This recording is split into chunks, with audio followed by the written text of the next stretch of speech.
Il est nécessaire que le vœu de pauvreté en nous soit environné de ce souci des autres.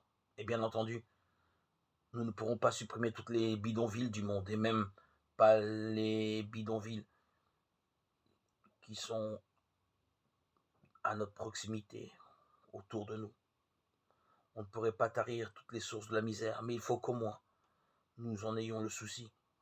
Il ne faut pas que la pauvreté soit pour nous une assurance contre tout risque et que nous ne sentions pas la misère des autres.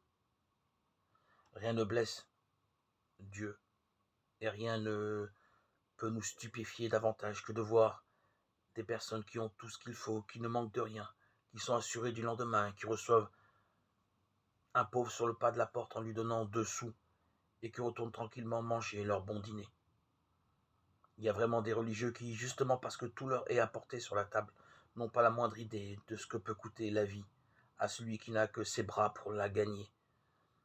Il est donc absolument dans le programme apostolique dont le vœu de pauvreté est une des garanties de demeurer constamment à l'écoute de la misère humaine. L'abbé Pierre, justement, poussait un cri d'alarme dans la vie spirituelle en pensant au monastère français en disant « Attention, attention ». Et en fait, on voit qu'en France, ce sont souvent des communautés qui achètent les châteaux que leurs propriétaires n'ont plus les moyens d'entretenir.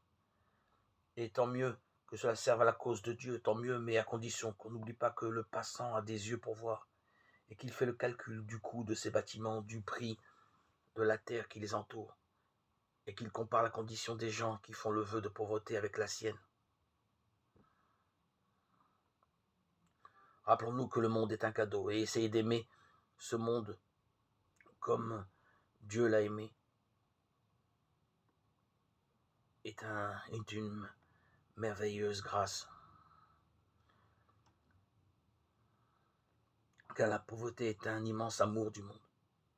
C'est l'amour infini de toute créature qui est chacune le don de Dieu et le sacrement de sa tendresse, qui est la source de sa passion merveilleuse.